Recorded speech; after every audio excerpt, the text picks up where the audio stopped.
Bienvenue à tous dans votre nouveau numéro de récap de l'actualité sur Niamey Info. À la suite de sa visite à Tillabéri les 4 et 5 octobre 2025, le chef de l'État, le général d'armée Abdraman Chani, a entamé le samedi 8 novembre 2025 une nouvelle phase de sa tournée nationale.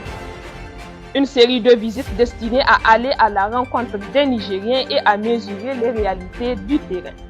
Passant par Dosso et Tawa, le général Chani est ensuite arrivé à Agadez.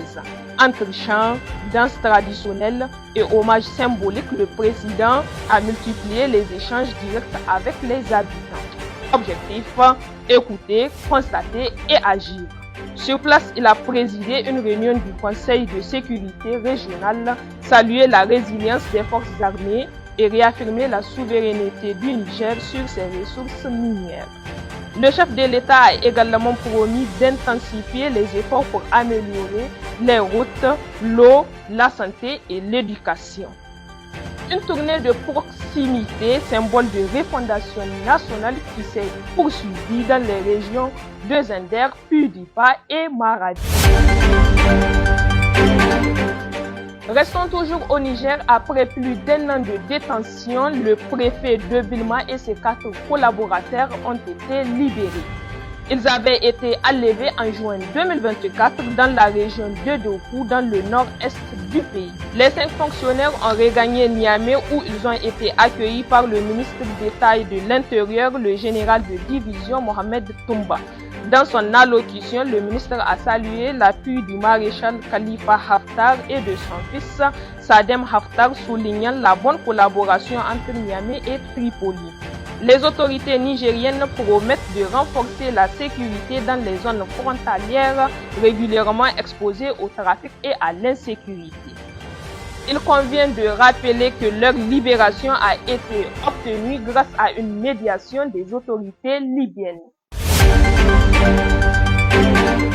Cap à présent au Sénégal où une nouvelle crise a éclaté entre le président sénégalais Bassirou Diomaye Faye et son premier ministre Ousmane Sonko en plein bras de fer sur le sort de la chef de la coalition présidentielle.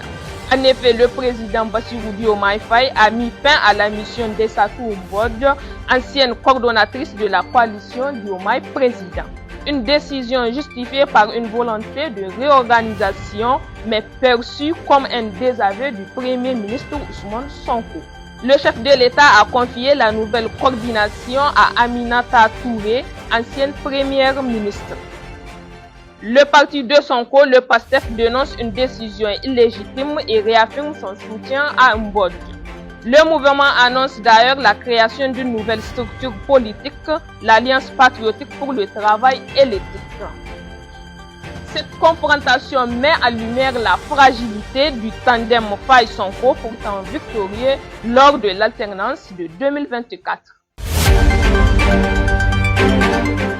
Enfin, au Burkina Faso, le comité d'orientation et de régulation de l'action gouvernementale, le CORAG, a relevé dans son communiqué numéro 3 publié le 12 novembre 2025 une vaste affaire de corruption impliquant 10 magistrats, dont un procureur général ainsi qu'un avocat.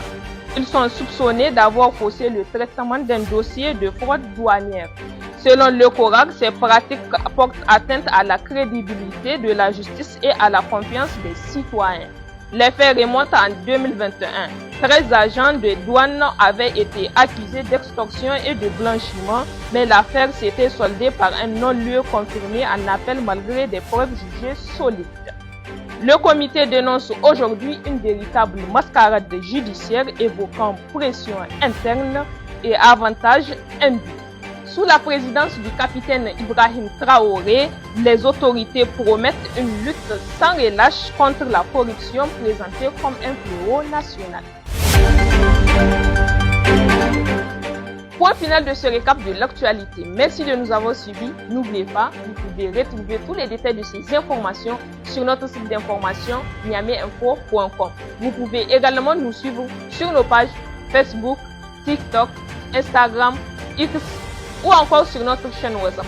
D'ici là, portez-vous bien et à la semaine prochaine pour un nouveau récap.